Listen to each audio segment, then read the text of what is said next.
Happy Sunday to all. Welcome to NFL Pub Hub here on Pub Sports Radio. Week 12 awaits, and we brought in the heavy hitters for today's show. We start with Bobano, who's ranked number one here out of 21 cappers, 45 and 31 plus 10.59 units. In second, coming up after Bobano, we have Mr. Goldster. Now, Brizzy had his first losing week of the entire season last week. Now, we brought Brizzy back, but Goldster was also cashed in every week he's been here. 3 weeks he's been with us. He's cashed in them all. He's ranked fourth out of 21 cappers, 9 and 6 plus 2.91 units. Then we have Birdie back in action with us. And I knew Birdie was going to have a monster week. I knew it was coming, and it came. 6 and 3 plus 5.45 units. He cashed on a big 3.5 plus unit parlay last week. He's got another parlay that he's going to close out his action with, but he's now ranked 6th, 15 and 15 plus 2.1 units. Then we have Billy Brisbane back in action. We had to bring him back immediately. Had to bring him back right after a tough week. He'd been so spectacular. He's still sitting second overall here with us at Pub Sports Radio. And then we have Noli. Noli has only been with us twice, but he's gone 2-1 both weeks. So we brought him back in action. Then we have CMAC. CMAC had a monster week last week. We wanted to strike while the iron was hot with him. CMAC last week went 6 and 2 plus 4.13 units. He talked about wanting to add Cortland Sutton, said he wanted to look at a few more numbers before he added Cortland Sutton. Then he tweeted out that he was adding Cortland Sutton and tagged us all, and Cortland Sutton cashed his receiving yards prop and his receptions prop very, very easily. And then we have Sharpie shutting it down for us. Sharpie is 10 and 10 here on the show, just a hair in the negative, and I know that he will end up in the positive. So we have heavy hitters throughout this list. I brought back the cappers who were hitting the hardest, cashing the most. And that's the situation we have here. Great to see all you guys. It's Sunday, baby. It's Sunday. Great to see all you guys. Justin McElvey in the house. We got Alex Hill. Alex Hill's ready to eat. We got Twandon ready to go. Joe ready to eat. Joe Ortner. Spenny Pennybaum. Spenny Pennybaum's with his action here. We want to get started right away here in 2 minutes with Bobano. We want to make sure that Bobano has a lot of time as he is a high volume capper, but let's get our guy Spenny's action as he's being spectacular. Hopefully he can join us for Sunday night live stream because we've got a beauty. We've got an absolute beauty on our hands with Packers Eagles tonight. The Sky Dragons is all he wants is Canada 3 Canadian points. So that game is going on here as we speak, but my focus is solely on NFL football. I'm going to pretend that game isn't even going on. I don't even care if Alphonso Davies gets another penalty shot. I don't care. I mean, through a loop in the whole group with Morocco taking care of Belgium. Andrew G's got his bottle of Fireball ready, and there's Birdie. Birdie's going to be rocking with us. Birdie off a monster week. I'd have to go through it, but I believe that's the best week anybody's had, 5.45 units of the year so far. There's Boogie Main, Nutflush Allen, Ed Searfoss. Excuse me, Eli Mitchell over 10.5 rush attempts. Ooh, I like that look for the afternoon game. LJ from H-Town, Justin Irvin ready to go, Man Bear Pig. Great to see all you guys. Todd Hilton ready to go, Mr. Vape, Mike M. This is exciting. Nunya. Great to see all of you guys. And wow, looks like Canada scored. I'm going to pay no attention to it whatsoever. Even though I am interested. Going to pretend that didn't happen. Canada scored its first goal. I went through the rabbit hole last night and went over all those games in 1986. That I watched them all. That 1-0 loss to France. What am I talking about? Let's focus here on football. Jesus. All right. It's a big, big week ahead of us. Now, just like 3 weeks ago, or really, week 11. But I screwed up here moving on the Chargers early. I guess I got a little fascinated with the idea that the Cardinals had a bye week last week and that Kyler Murray would take this week and next week off to make sure his hamstring was right. That was a mistake. Every other spot I'm on the board here, I beat a market move, but not here. Tampa Bay, Cleveland, I'm on under 43. That's dropped. I'm on Broncos, team total under 19.5. That's dropped. But then I got the Chargers first half and full game staring me in the face. Seahawks minus 3.5. That's 4 at some books, 3.5 with others. And then the Rams, KC under 44. I saw a 41.5 yesterday, and I was very, very excited about that. Circa Millions, we're 28, 24, and 3. We lost with the Cowboys. Unfortunate backdoor cover by those rascally Giants. Broncos minus 2.5 makes me very uncomfortable. The Colts minus 2.5 makes me. The Chargers minus 4.5. We again in the Circa Millions have gone up against the Sharps in 4 of our 5 picks, and I'm very uncomfortable with it. Very, very, very uncomfortable with them. There's North Ender in the house. Starchild, Bill McHugh, Andrew G. It is great, and Alfonso Davies has already scored. I love it. I love that he did. Brothers and Bets. We haven't seen enough of you guys, man. We miss you. What a great group you guys have. Not applicable. Let's get to work. They're saying that Bobano crushed it in NCAA football yesterday. That does not surprise me. He is our leader here in NFL Pub Hub. Bobano was last with us week 10. We did not have him last week. Week 10, he went 8-5 plus 2.32 units. That's his third best week he's had. He has been with us 7 weeks. And of those 7 weeks, he's been profitable in 6 of them. That's very impressive consistency. 45-31 plus 10.59 units. And he's your first guest here in NFL Pub Hub. Let's get it started. Please welcome to the show from Hamilton, Ontario, Ian Cameron in the house. Bobano, what's happening? Excellent, Jimmy. It's been a hell of a football season. Yesterday was incredible, but it's all about today and what we're going to do. And can we shut up about Alfonso Davies missing the penalty the other day? I mean, I think he's made up for it, so enough of that.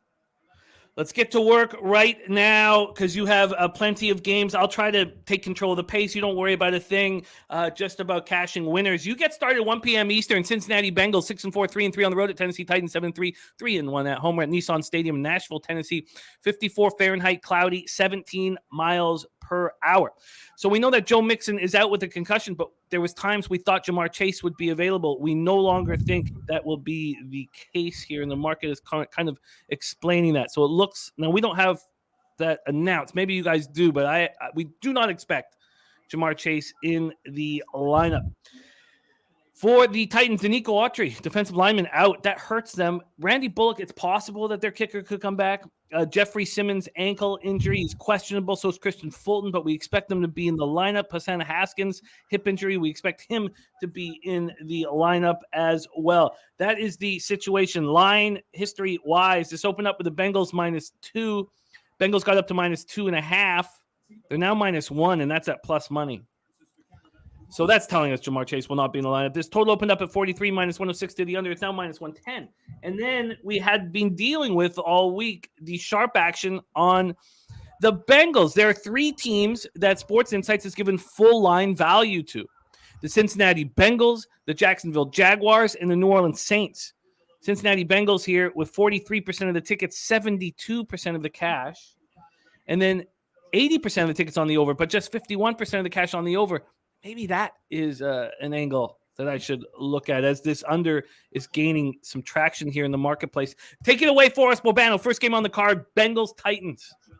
How can we not back the best point spread team in the NFL as a home underdog? And, you know, that's the way I see it. And to me, Cincinnati on the road is still beatable. I mean, they only have a 500 record on the road. They beat Pittsburgh, and it wasn't overly impressive. And they gave up 30 points to rookie quarterback Kenny Pickett. And, you know, and Kenny's getting better, but, you know, to give up 30 points in that game is not great. They get blown out on Monday Night Football by Cleveland. They squeak past New Orleans 30-26, a Saints team that's fallen off the face of the earth. You know, the one convincing road win and road performance this year was really against the Jets. You know, back when the Jets weren't playing the kind of football they are now. So to me, this is a little shocking that the Titans are a home underdog here now. And then you mentioned the skill position weapon offensive injuries that Cincinnati's dealing with. Mixon and, of course, Chase has been out for a while. A little surprised by this. And it just shows you that Tennessee has covered 8 straight, and they've covered 8 straight because of situations like this where the betting markets and odds makers just don't give them any respect. And this, to me, is a disrespectful line. And this is not anything against Cincinnati. It's a good football team. Joe Burrow I'd probably rather have him at quarterback than Tannehill. But I think I'd rather have this Tennessee team right now. Their run game's great. The offensive line's getting better. I know the receiving core was a big question coming into the season, but they've made do with what they've got. Tannehill's now come back from injury, and he's actually played pretty well. I thought he played a great game at Green Bay last week. They also have a little extra time, Thursday Night Football last week. I just think it's a disrespectful line, and I've been on Tennessee a bunch during these recent weeks, and I'm on them again today. Let's lock you in. Do you want the minus 101 on the money line, or would you prefer getting that plus 1 point? That plus 1 point will set you back minus 108. Yeah, we'll do +1. All right, let's get that in there for Bobano, getting his card started on the Titans +1 at minus 108. All right, we move on. Brothers and Bets says all over the Titans at the crib, but North Ender playoff revenge, dude. Not that playoff revenge matters to me, but it's something anyway. That's something Tennessee. I'm sure they're fired up to play the Bengals again. Yeah, it's this one is very, very, very difficult. I wanted from the eye test. I wanted the Titans. I think the Titans are at home would be the spot that I would want to back. But seeing all the sharps on the Bengals kept me off betting the Titans when we could have got them at +2.5 and a much better money line. Then we were thinking Jamar Chase would be in, but I just don't want to be on the other side of the sharps. But I get it. And it reminds me of Denver, Tennessee. The last home game Tennessee played. Remember, we were a little concerned. What's people betting Denver for in that spot, right? We were I was concerned that day. I think I was on the show that day, and I was on Tennessee with you, Denver, a couple weeks ago, and I'm like, I am concerned. Who the hell's betting Denver in this spot? Now, this is a different situation. Cincinnati's a lot better. There's plenty of reasons to bet Cincinnati here. But the same thing is, why is Tennessee getting this line? It's kind of the same thing here, and Tennessee won and covered that day. So we'll see what happens here. We keep rolling. 1 p.m. Eastern next up for Bobano. Houston Texans 1-8-1, 1-4 on the road at the Dolphins. 7-3, 4-1 at home at Hard Rock and Miami Gardens. 83 Fahrenheit, mostly cloudy, 10 miles per hour. Not much injury issues here. Derek Stingley out, third overall pick this year in the draft for the Texans at cornerback. For the Dolphins, Raheem Mostert, doubtful, which just means more Jeff Wilson, and he's been very, very good. This opened up with the Dolphins at minus 11 at Pinnacle. They're now minus 14 at minus 106. From a totals perspective, it opened up at 45.5. We are now up to 47. And cash flow-wise in this one, they've still given, even at this number, given the Dolphins half line value, 12,975 tickets in. With Thanksgiving weekend, we have a much smaller ticket count across the board here. We have 74% of the tickets on the Dolphins, 83% of the cash, 68% of tickets, 58% cash on the over. I came so close to taking the Dolphins first half -7, and I did not. I did not pull the trigger. Let's hear what Bobano has to say. Take it away, Texans Fish. Little juicy here, but I'm going to do something a little bit different here because I do want to back Miami in some form. I don't want to lay 14, but their offense should do whatever they want, and their offense has been great. And I don't think the bye week is that big of a deal. Like, you always wonder if maybe that's going to throw off the rhythm a little bit, but I honestly don't think that's going to happen here. So for an official player, I'm going to go with Miami team total over 28.5 -140. A little juicy. You could go 30.5. Some books have it with lower juice, but I'll do the -140 over 28.5 team total. Dolphins over. I think they get to the 30s. You look at what Miami's been doing since Tua's been healthy, since Tua's been back in the lineup, since he's gotten the cohesion going with his receivers. They've scored 30 in every game, and they put up 31 against Detroit, 35 at Chicago, 39 last 2 weeks ago at home against Cleveland. It's been impressive to see what this Dolphins offense has done. Why can't they get into the 30s here against this Houston defense, which, for the most part, they've been struggling, but they've, Philly got to 29 against them. Giants and Washington put up 24 and 23. With all due respect to those three teams, even Philadelphia, I think Miami's more of a quick strike offense, more of an explosive, stretch the field, attack the secondary type of offense. So I think they're very capable, I think, of putting a 30 spot here on the board against this Texans team. So I'm on that. I'm also on the full game over in this game. It's kind of a split bet. I've put half of it on the team total over for the Dolphins, half of it on the full game over. Because I think Houston this Miami defense still does have a few question marks. It's also why I didn't lay the -14.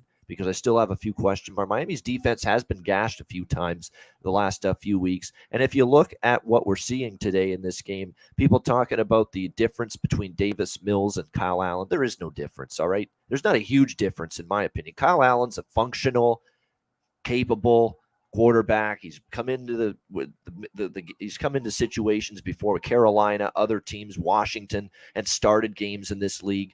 It's not like he can't go in there and put some points on the board. He's been around the block now. He started a bunch of games. Like I say, I still have some questions about Miami's defense. Make no mistake about it. Miami's getting most of this game over the total if it gets there. Most of it's going to be Miami. But I think Houston can contribute a little bit here in this game. So I'm going to go with Miami team total over 28.5, and I'm going to go with over 47 minus 108 at PointsBet as well. I can get you minus 105 over 5 times. Where did you get the 28.5 at minus 140? Pinnacle. Over at Pinnacle. Yeah.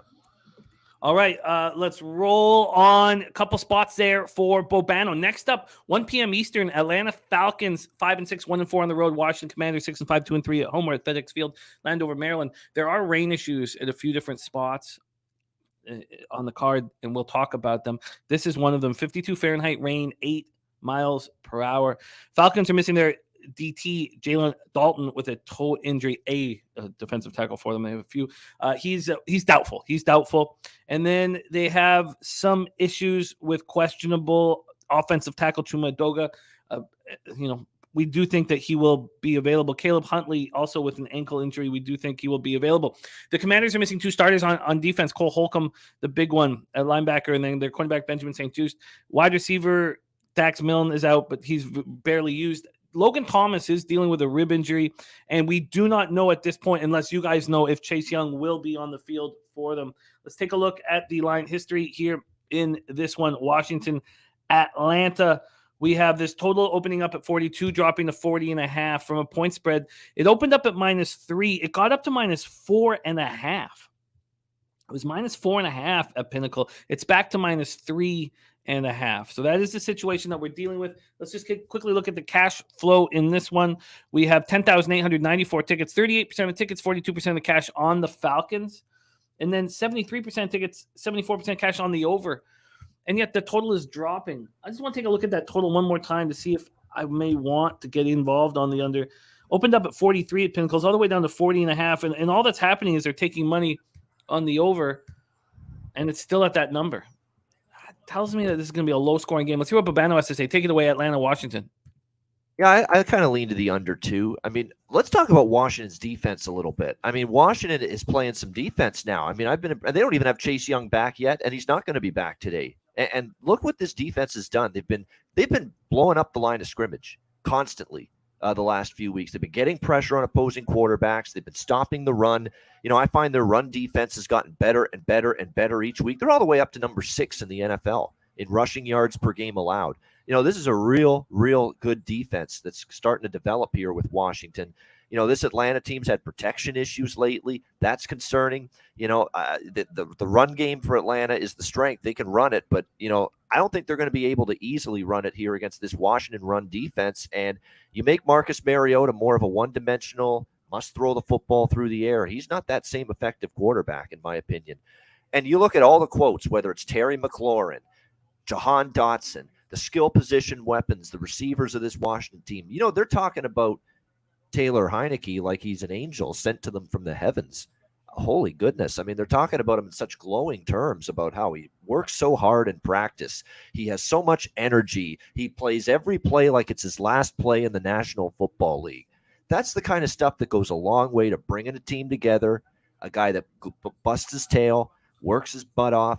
Tyler Heineke's going to make mistakes. He's that kind of quarterback. He's not going to play a flawless football game, but he has a competitive thing in his veins, and that matters, and it's basically filtered all the way through this football team and all the players. This is a team to back right now. Simple as that, in my opinion. I've been on them a couple of times now. I took them against Philadelphia, the Monday Nighter. Took them against Minnesota, and they covered. They probably should have won that game. Took them against Indy. Took them against Green Bay. I did take them last week as well against Houston, and I was concerned, do I want to lay a field goal with this team? Laying points with Washington's a completely different animal. Do we trust them as favorites? And sure enough, they dominated Houston start to finish last week. I think we can trust them as favorites in this game. I like Washington -4 official play. We can get you -3.5, -3.5 here, -3.5, and -108. Couple shouts out here to the supporters here of Pub Sports Radio. Todd Hilton, thank you so much for the $5 dono. Thank you for thinking of us, my guy, Todd Hilton. And there is Molecular Ninja with a $10 dono. Says, let's cash some tickets. He's on Bucks and Seahawks today. Let's leche today. Much love to you, Molecular Ninja. Thank you guys so much for all of that support. We got Nasty Nate, Ick Schnizzle, Clint, Aaron Bistron, Gas Report, Joe, a great group. Let's keep rolling here. We got to speed this up a little bit. Next up, 1 p.m. Eastern, Baltimore Ravens at Jacksonville Jaguars here. This Jaguars team, very, very healthy group. Ravens, not quite as much. 77 Fahrenheit, cloudy, 14 miles per hour. The Ravens are without cornerback Jalen Armour-Davis, offensive tackle Ronnie Stanley, and their tight end Isaiah Likely. Gus Edwards still hamstring knee injury. Safety Kyle Hamilton, a knee injury. You have Devin Duvernay and Demarcus Robinson, both questionable with hamstring and hip, respectively. So there are some issues for these Ravens. We do know that the one squad that's being supported heavily here all week by the Sharps is the Jacksonville Jaguars. Let's take a look at the line history here. This opened up with Baltimore -3.5. Pinnacle never moved it to 4. You can have Jacksonville right now. There's been a 4-cent move towards them from a total standpoint. Opened up at 45.5, now at 43.5. And cash-wise here, we have Jacksonville Jaguars, as I said off the top, given full line value by Sports Insight, 16,379 tickets in, 34% of the tickets on the Jags, 50% of the cash, then 61% of the tickets and 92% of the cash on the under. I wonder if this is another under that I should be on. Take it away for us, Bobano. Ravens, Jaguars. Yeah, this one, this probably of all the games we've mentioned is the one I'm not quite as confident with, but I am going to go ahead with it anyway with the Ravens and also the over in this game. Obviously, I have a Baltimore offense that I was stunned how much they struggled last week, and Baltimore's offense hasn't exactly been rolling, hasn't exactly been lighting it up in recent weeks. But I think this could be an opportunity for them to get back on track here a little bit after just putting up 13 last week. The conditions, I think it was a little windy too last week in Baltimore, but I expect better. Remember, they did put up 23, 27, 27, 3 consecutive games before last week's win against Carolina. On the flip side, the Jacksonville defense has given up at least 20 points in 5 straight games. That's why with this total dropping to as low as it's gotten to, I think there's value now to go the other way, over 43 in this game. I think definitely we could see a few more points than this total indicates. Jacksonville off a bye week with Doug Peterson, more of an offensive-minded head coach. I'd expect some tricks, some wrinkles in the playbook. And it's not like Baltimore's defense has been I think they're getting healthier. I think they're getting better. There's no question about that. But I think here with the extra time to prepare, you'll see Jacksonville put some things into their scheme offensively that might take Baltimore a little bit by surprise. And I think Trevor Lawrence and company can put some points up as well. At the end of the day, I think Baltimore makes that extra play or two to win the game. They have won 4 in a row, playing some better football. Jacksonville's kind of gone the other way, 1-6 straight up in their last 7 games, 1-6 ATS as well. So for me, Baltimore laying the short number, and I'm also going to go over 43. Over 43 -105. We keep rolling.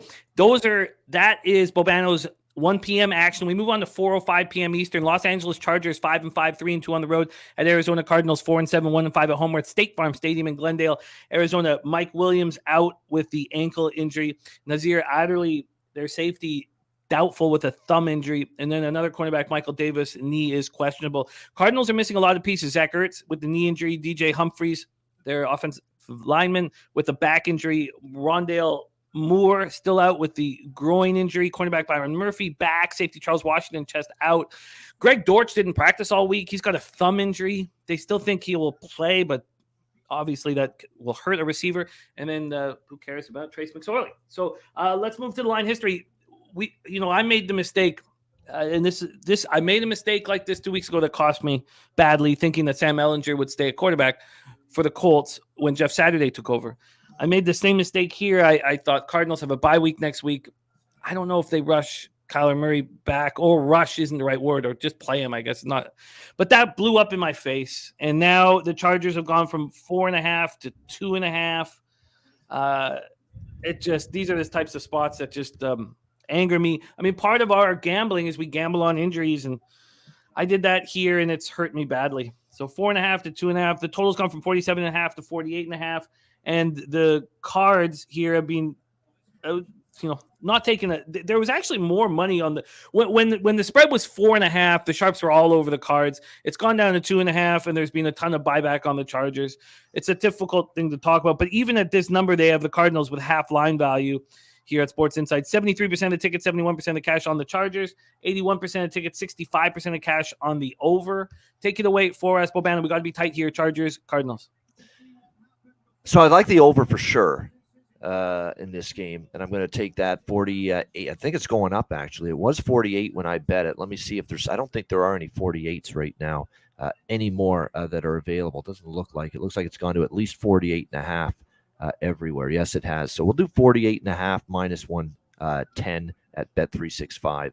We'll do that for the over. I want to take the Chargers now, badly. Dearly want to take them, because I think it's a little bit now of an overreaction. Now that it's below a field goal, it's very much, to me, an overreaction to the fact Kyler's going to play. And this little bullshit and nonsense that they had the little kumbaya session and they hugged it out and everything's sunshine and rainbows with Kyler Murray and Cliff Kingsbury now. Who cares? I mean, I got to see them actually play well on the field right now in this game today. And I know the Chargers are beaten up to shit. That's the reservation I have, right? We know there's a freaking riddled football team in terms of injuries. Adderley, the safety. Callahan, the cornerback, although it looks like he's going to play here in this one. Keenan Allen's going to play. Mike Williams comes back, gets hurt again. Joey Bosa's out. Rashawn Slater, the Pro Bowl tackle, is out. Jalen Guyton, another key receiver's out. Donald Parham, the tight end's out. It's just endless for this team in terms of the injury bug. But at the same point in time, it's also the reason why you're laying less than a field goal with them now. And I still think Arizona's a dysfunctional mess. I saw QUIT out of Arizona Monday night with a capital Q against San Francisco. That pathetic display to try to tackle Kittle late in that game was pathetic. That's a bad sign. That's a red flag if I've ever seen one. When I see a player quit on a play like they did against Kittle Monday night, that's a bad look. That's a concerning situation, in my opinion. And now at this price, I'm just going to see what the money line is. I don't want to lay that much. I'll go the 2.5 here with the Chargers. I'll make that official. LA Chargers minded. They are 5-0 ATS on the road. And I've always said for years, I'd rather bet the Chargers on the road than SoFi, because they get away from that environment where they have no home field edge. So Chargers here for me, even with the injuries. You got it. Chargers minus 2.5 for the over, 48.5. Raiders, Seahawks next up at Lumen Field, Seattle, Washington, 44 Fahrenheit, partly cloudy, 8 miles per hour. Seahawks, healthy group. Just Dwayne Eskridge out right now for them. Raiders have Josh Jacobs questionable with a calf injury. He is expected to play. Let's go to the line history. Opened up at 3.5. It's now at -4. I got in on the Seahawks minus 3.5. It is a very public spot, which makes me nervous. 47.5 is the total. It opened at slightly juiced to the under. It's now slightly juiced to the over. And when we get to the cash flow in this one, we have 9,911 tickets in, 28% of tickets, 30% of the cash on the Raiders. And then 78% of tickets, 92% of the cash on the over. And it's just slightly juiced to the over. Interesting. Take it away here. We got to be tight, Bobano, my man. Raiders, Seahawks. All right, very quick. Seattle and over for me. I don't buy the Raiders are turning their season around because they beat Denver. Denver's just Denver might even be in a worse shambles than they are. I don't think we can make too much of it. Sorry to Gogi. But nevertheless, I think when you look at this situation, I see him there, Bronco fan. But yeah, bad for them. It's, I think, worse for them than it is for Las Vegas. We're going to get all excited. Las Vegas beat Denver last week. I'm not willing to do that. You got Seattle off a bye week here, extra time to prepare. And look, Seattle, every time Geno Smith and the Seahawks offense has faced a bad defense, below average, bad defense, and the Raiders are a bad defense, that's when they put up their big points, like they did against Detroit. Like they've done against, the Chargers were banged up. They put up a ton of points on that defense. Geno and company, I think, will move the football today here. We'll lay the short number with them. I also like the over. I think this becomes a little bit of a back-and-forth game. I do think Derek Carr can make some plays against that Seattle defense. The secondary is still a little bit the tricky part of that team for me. So I'm going to go with the Seattle Seahawks, and I like the over as well. Do you have any interest in the 3.5? I can get you the 4 at -103, but the interest in the 3.5, you get the -3.5, -114. Yeah, we'll do that. We'll do -3.5, -114, and over. It looks like the best number we can do with that is 47.5, -106. Cool bet.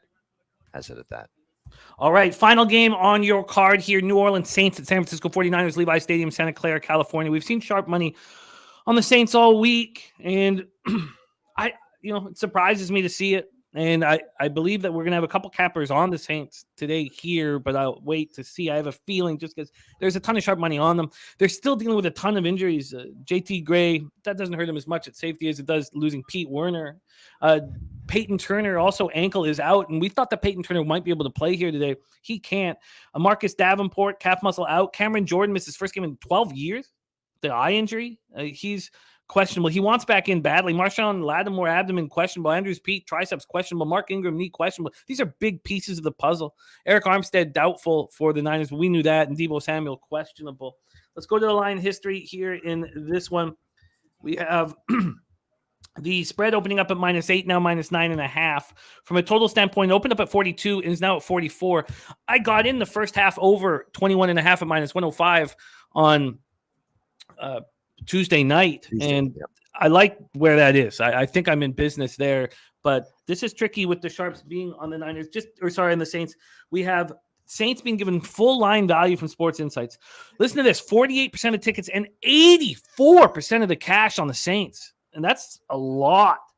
Then total-wise, 31% of the tickets and 77% of cash on the under, but we keep seeing it climb. Take it away, Bobano. Your last game on the card: Saints Niners. Look, the reason to like the Saints, there's one simple reason. The Niners are dubious as bigger favorites. We know that. We know the Chargers game, Sunday Night Football a couple weeks ago. Chargers beaten up, banged up, injury-riddled. Niners were life and death to win that game, and obviously ultimately didn't cover. They only won by 6. So bigger favorite numbers at times have been tricky for this Niners team. That being said, I like the Niners, but I'm going to go a different route. I'm doing the same thing as I did with Miami here. We're going to go with the team total. Over 25.5, -128 at Pinnacle. That's Niners team total, over 25.5, -128 at Pinnacle. I'd just rather go team total route. We know this offense now. We saw it, Jimmy, on the Betcast Monday night. George Kittle, Christian McCaffrey, Ayuk, Samuel, all the weapons they have now. It's a fun offense. It's an offense that against any sort of mediocre defense, and that's what the Saints have, a mediocre defense that's now banged up. You mentioned Cam Jordan. They can move the football. I think they will here. I like the Niner team total over, and I'm with you on the over for the game, except I'm going to go full game on the over here instead of the first half. Full game over as well for me in this Saints 49ers game, and the best number with that right now is over 43, -110 at FanDuel.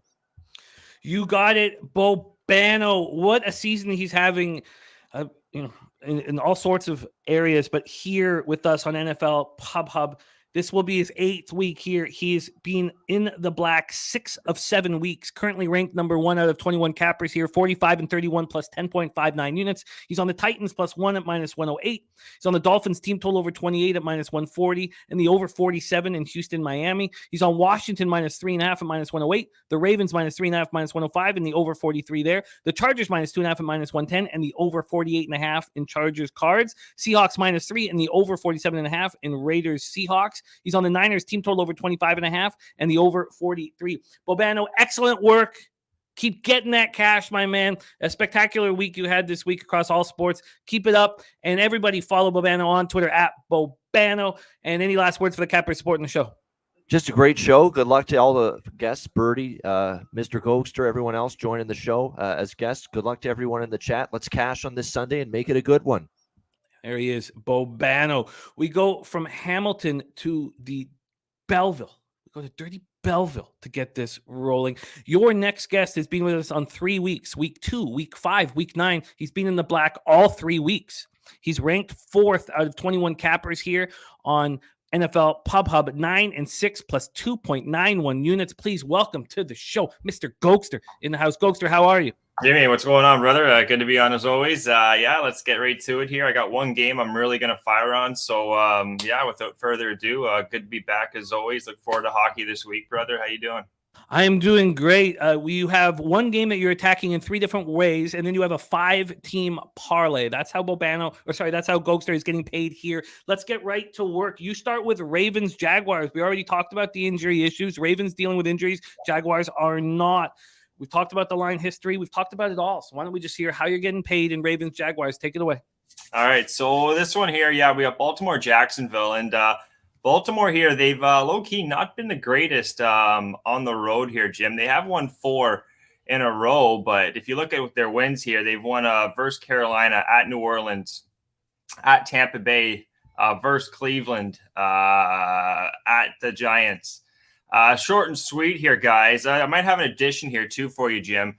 6 of the last 7, though, here have gone under the total. Same with Jacksonville. 5 of the last 6 have gone under the total. So just some trends for you here, guys, right off the bat. 2 in the last 6. The last 6 games, ATS. Baltimore have not covered, Jim. That's where I wanted to get to. There it is. 2 of the last 6 games on the road for Baltimore. They've only covered twice, guys. And we're getting 3.5 is what the line is. I'm going to actually jump that up to 4, Jimmy. I'm going to bump this up to 4. This is going to be the 4th road game, too, guys, for Baltimore in the last 6 games. Low key, I don't like that. I don't like when teams have to. The more road games you have in a row, just the tougher it is, I think, in all sports, Jim.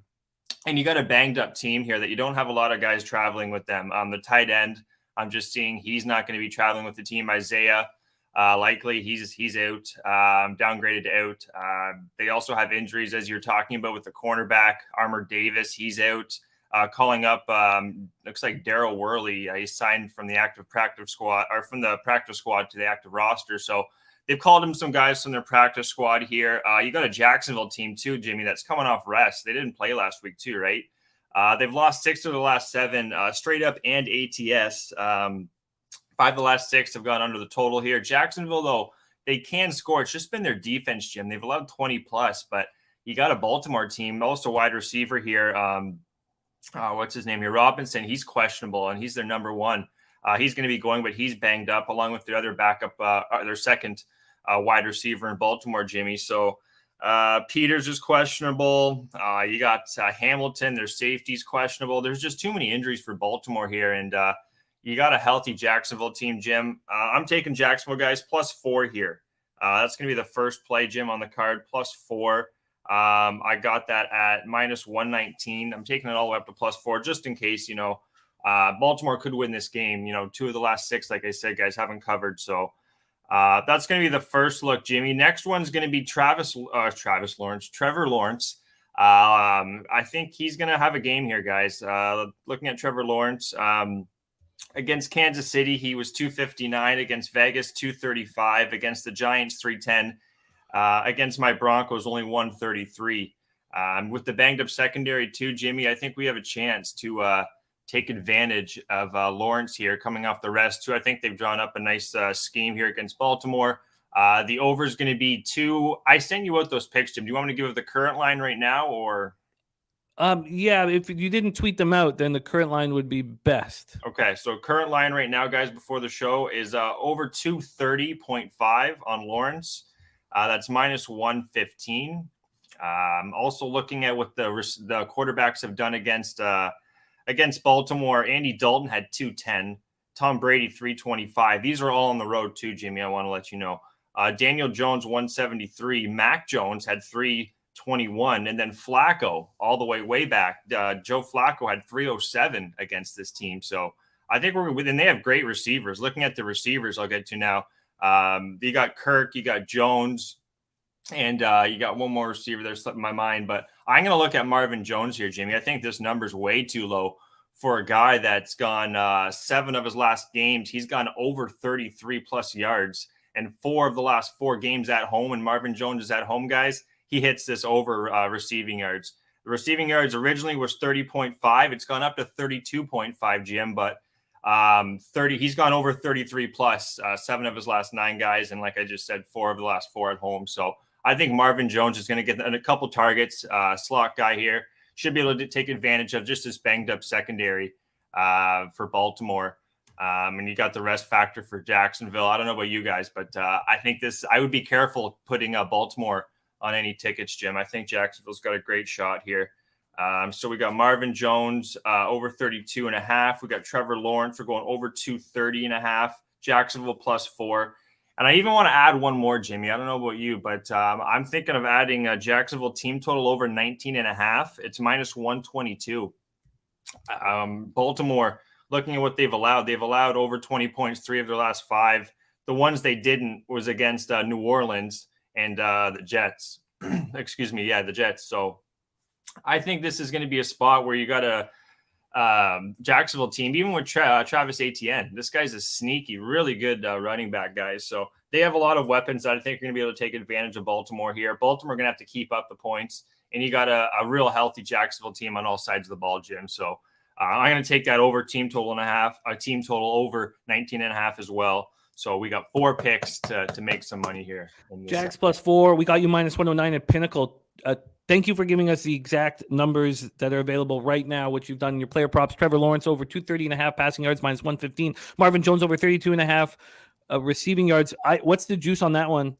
And then, Marvin Jones is -112 on the 32.5. -112. And then you have Jags team total over 19.5 at -122. Now you have a 5-team parlay. Let's fire this out very quickly here because we haven't talked about all the games, but let's start first off. Falcons Commanders, 52 Fahrenheit and rain. We've talked about this game with Bobano. It's your first start of your 5-team parlay. Talk to us about it.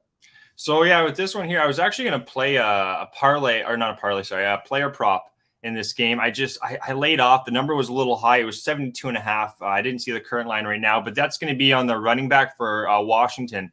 And it's not going to be it's Antonio Gibson there, Jim. It's not going to be Robinson. I think Gibson, he's low key. He can receiving and rushing yards is what I was looking at, over 72.5, guys. He's been used a lot. Heineke, a lot of drop, not as much as Robinson. Robinson's more the rushing back. But when it comes to Gibson, he's more of a rushing and receiving. So if you're going to utilize a player prop in that game, I would lean towards him. But looking at Atlanta here, Jim, I actually low key went 13 out of 14 ATS in a football pool last week. I ended up getting second place. The only team I didn't get was Atlanta over Chicago. So I think Atlanta's a bit of I still don't trust Atlanta. I really don't. I don't think this team's they started off really hot of ATS, but with Washington, Jim, it's the lowest money line in this parlay, guys. It's what's going to boost it. It's all the way up to this total 5-game parlay is going to be a +212. But Washington over Atlanta. Also, we're going to have the rain factor. The weather's going to be a little bit cloudy too. I'm seeing here weather 45, a little bit of overcast. So could be a little bit of rain too. It could be a low scoring game, but I think Washington get this one done. This is a real important game for Washington too, guys, if they want to make the playoffs. So. Well, that's the first spot on your 5-game parlay is Commanders money line. Let's roll on next. Texans Dolphins. Talk to us. Texans, Dolphins. This is a just easy one here, guys. I'm throwing the money line in here. Depending on where you go, shop around, maybe try and get this thing under.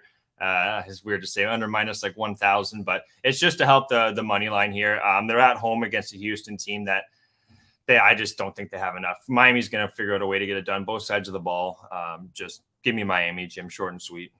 All right, so you got -805 over at Pinnacle to go with the 191 at Washington. Next up for you is Rams Chiefs. We'll talk about this more when we talk about spread and total. I am on the under 44 in this game, but this is a piece of your money line parlay.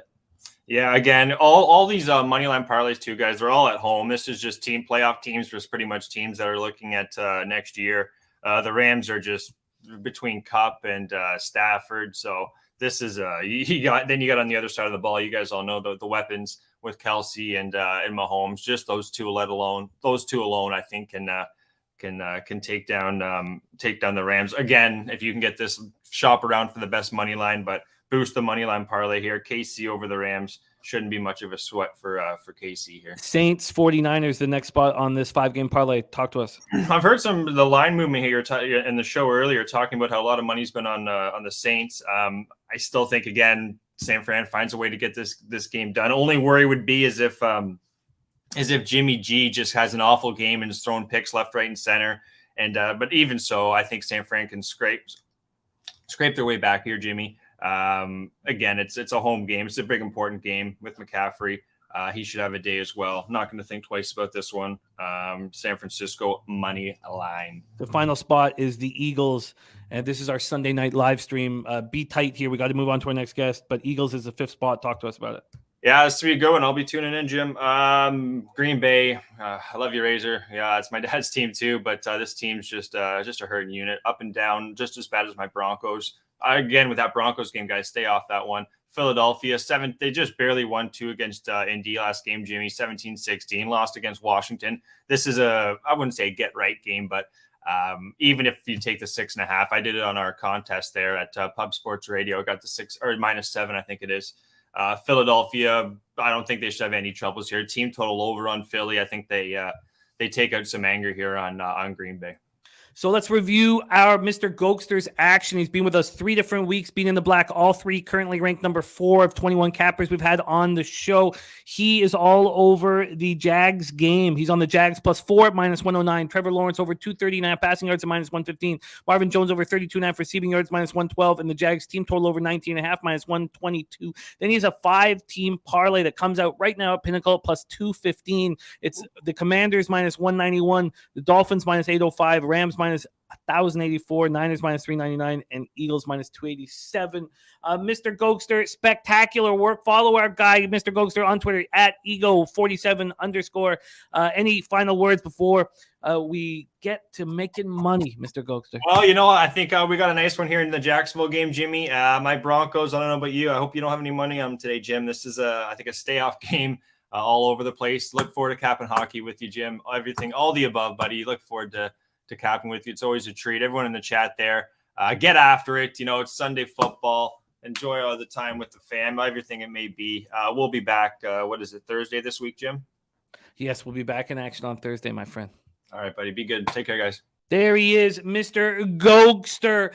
We head over to our next capper. He had the best week we've had of anybody here through 12 or 11 weeks of the season.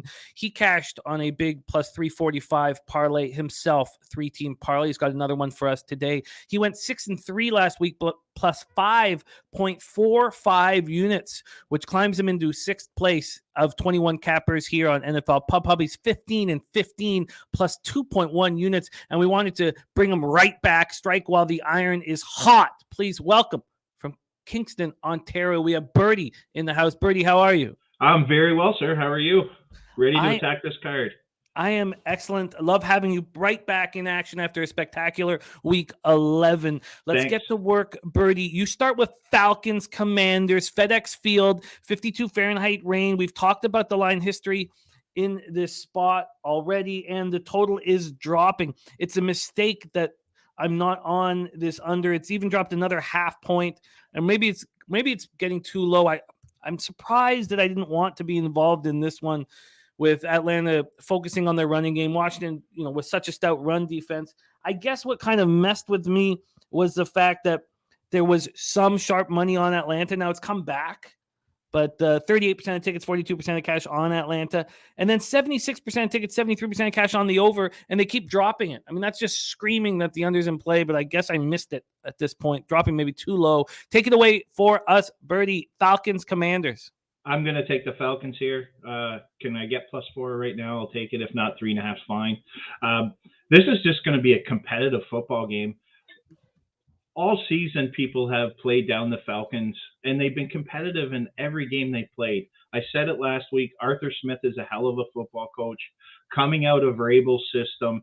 His teams play like Mike Vrabel's teams. They just prepare very well each week, and you look at the game after, and how did they do that? And it's very similar to what we think about the Titans week in, week out. I just think 4 points is too big here. Really, that's what this is coming down to. This is just too many points, and I'm happy taking the Falcons here. And I said it on your Tuesday show. Yes, the Falcons run the ball, but this rushing offense of the Atlanta Falcons is different. It's not like Henry. It's not like Cook, where it's just one guy power running. They have their quarterback active. They spread. There's as much San Francisco rushing offense here as there is power running. It's just really hard to defend. And I'm also going to add the under here, Jimmy. There's so much rain here. This field is probably the worst field in the NFL for accepting moisture. This is just going to be a slop fest. So I'm going to add the under as well. We can get you the Falcons +4 at -113. That's the lowest VIG involved. And what's the 3.5 then? We can get you the 3.5. Let me just move this here. Sorry. The 3.5, we can get you -101. Okay, let's go with the 3.5, 101. 3.5. That's too much.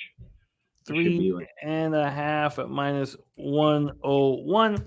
And then we can get you the under 40.5. It's still available. I'll take that regardless of what the number is. It's still available at -110 at both BetCris and Bookmaker. As you know, they kind of run together. Under 40.5 at -110. You are in business, and I might bet that while this game. I would do it now while you're if you can, because that field is going to be awful. There's no joke. It's the worst field in the NFL when it gets a ton of moisture. It's just going to be a slop fest. I think I can still get that 40.5. Okay. No, I can't. Of course, I signed in. And okay, let's keep rolling. Next up for you, Birdie, is Ravens Jaguars. We've talked about this situation heavily because Goldster's all over it. How are you betting it? I'm going to go with the Jags here. Ronnie Staley being out for the Ravens is a big deal. If you're going to compete against the Ravens, you have to have a good front, and that's what the Jags have. They've had 2 weeks to prepare for this game. We're starting to see Lamar break down. I'm not dissing Lamar, great player, but he missed practice again this week. There's something going on there with him. Until I see him fully healthy, I think we're getting overvalued numbers on the Ravens, and I'm happily taking the Jaguars here at +3.5. We can get you that 4 at -109. Perfect. I'll take that. Yep. Under the regular VIG there. Millsy in the house says, love Birdie talking about my Falcons and Jaguars. Nanya says, Falcons get her done. Harold Williams surprised about all the people on the Jaguars, and great to see Jacqueline in our chat. Sorry, Birdie? I said, what's up, Millsy? Give a shout out to our guy, Millsy. Next up for you, Birdie, Houston Texans, Miami Dolphins, Hard Rock Stadium, Miami Gardens, Florida. We've talked about this one already, so we don't need to hear anything from me. Just want to hear from you. How are you moving on it? I'm taking Texans at +14. This is just way too many points. Dolphins have a big game next week. And I am a believer when you're rolling going into a bye, it is a momentum stopper. And I just don't see this Texans team being a huge motivation this week to prepare this Dolphins team. I do see the 49ers next week being that motivation. I think it's going to be sloppy on the Miami side. And I'm also going to add the under here. I'm not going to go too much into depth why, but when you get a double-digit dog and playing unders, you're going to win 6.5 times out of 10. And I'm happy taking the under here because I do believe Miami's going to be a bit sloppy on offense today. We can get you a 47.5 at Heritage. Perfect. Under Let's 47.5 at -108. Under 47.5 at -108. All right, next up for you is Raiders Seahawks back at Lumen Field. We've talked about the injuries and the line history, so let's hear how you're getting paid. Take it away, Raiders Seahawks. I'm going to be on the Raiders here. I just think this is far too many points. That game last week was very much needed. Broncos are not. They needed this. They needed that win to get a little bit of momentum. And the Raiders are the only other team besides the Ravens to blow 3 double-digit leads this year. I think it's a perception about the Raiders because they are losing games that they're not quite as good as what they are, and I think we're going to see some positive regression here moving forward. I like them outright in this game as well. I'll take the points at this point. I just think if you put these two teams together and they both play their best games, 4 is way too many points. So I'll take the 4 with the Raiders. Makes me very uncomfortable to hear this. Let's lock it in for you to get you these Raiders right now. I'm nervous about this spot though. It's just so public, and I hate being so public. And the Raiders, perceptionally, if you look at what's being said in this game, it's definitely off. Like Seattle's been a great story. Carroll's done a great job, but they have overperformed on their roster. We said it in the Tampa Bay game, and I think you're going to see some regression here. It's just the way the NFL works. Next up for you, 4:25 p.m. Eastern, New Orleans Saints, San Francisco 49ers. Nice warm weather for San Francisco this time of year. 65 Fahrenheit, mostly cloudy, 4 miles per hour. We've talked about the injuries. We've talked about the Sharps being on the Saints. How are you betting this, Birdie? I'm on the Saints again. This is just a bad spot for the 49ers. They've rolled in 2 games. Coming home, playing a team that's probably perceptionally not that good. And the big game next week against Miami. I just think when the Saints, getting Lattimore and getting Jordan back, I believe they're both playing, is key. Because the one thing I do know about the Saints is that when their D is right, there is no better rushing defense in the National Football League than the New Orleans Saints. And they can get pressure. And we've seen it over with Jimmy G. I'm a Jimmy G fan, but when you start getting pressure on Jimmy G, things can go wrong for him. He starts to get happy feet. And probably if you're going to script the defense to go into San Fran and beat them, it's this New Orleans Saints defense. I'm happy taking the points here. I'm not going to take the money line or anything silly, but I do believe it's live. I'll just take the Saints at the 9.5 or whatever we can get it at, and we'll move on. We can get you a 9.5 at Pinnacle at -112. Plus 9.5. Okay, I'll take that. I'll take that. Plus 9.5 at Pinnacle -112. I did just bet the under 40. I'll put it out on Twitter here shortly. But let's go. I'm in the books with you. All right, then you close out with a 3-team parlay. Let me get it ready here for us to put on at Pinnacle. Your 3-team parlay starts with the Jags plus the points. Do you want 3.5 or 4? I'll take the 4 for the parlay.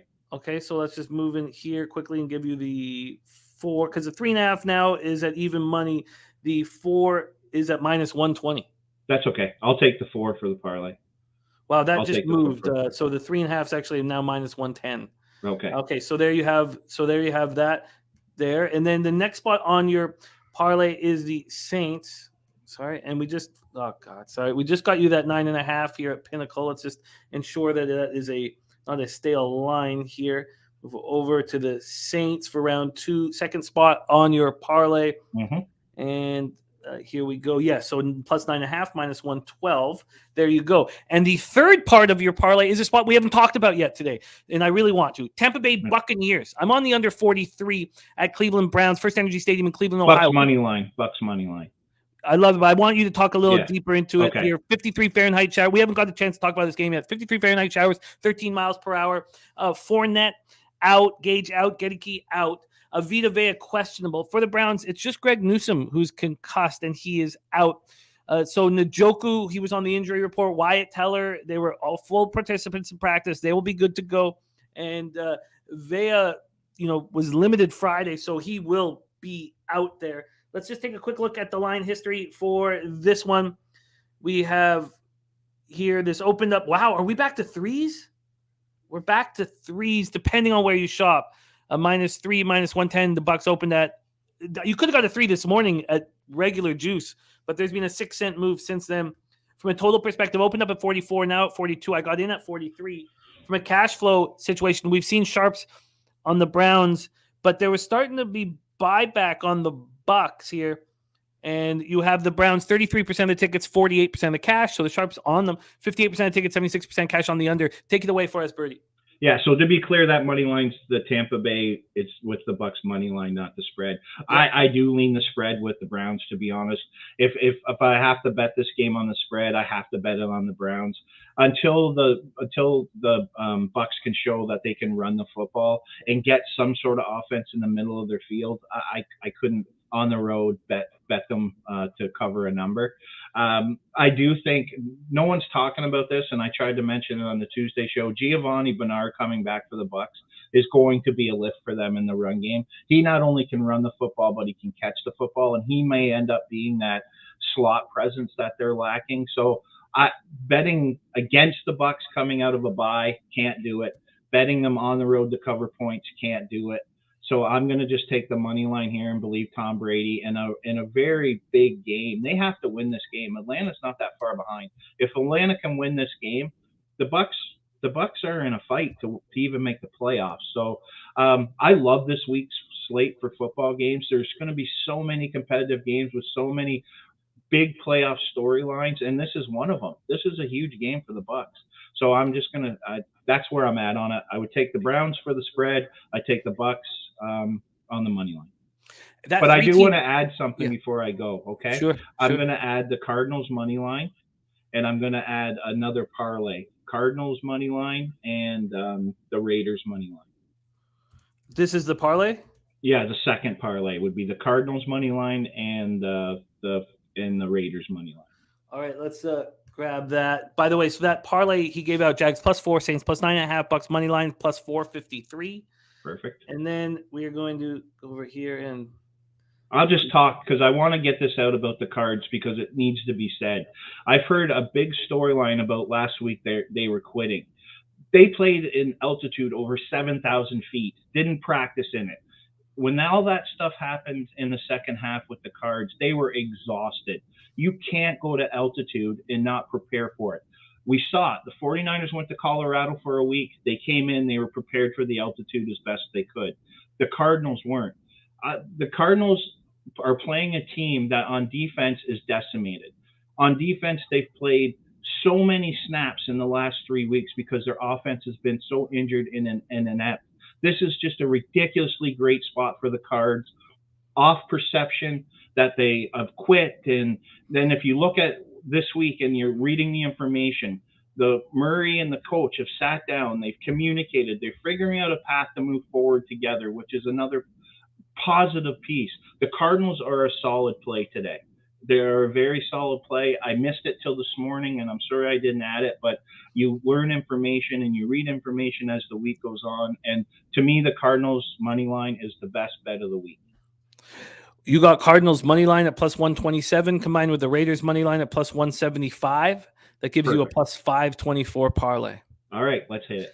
There you have it. Let's just review Birdie's action. So the parlays, he gave us Cardinals and Raiders money line at +524. He gave us Jags +4, Saints +9.5, Bucks money line +453. He gave us Saints +9.5 at -112, Raiders +4 at -106. The under 47.5 in Houston, Miami with the Texans +14 at -104. The Jags +4 at -109. He's got the Falcons +3.5 at -101 and the under 40.5 at -110. And Birdie, I just bet that under with you in that game. So sweet, let's get it home, baby.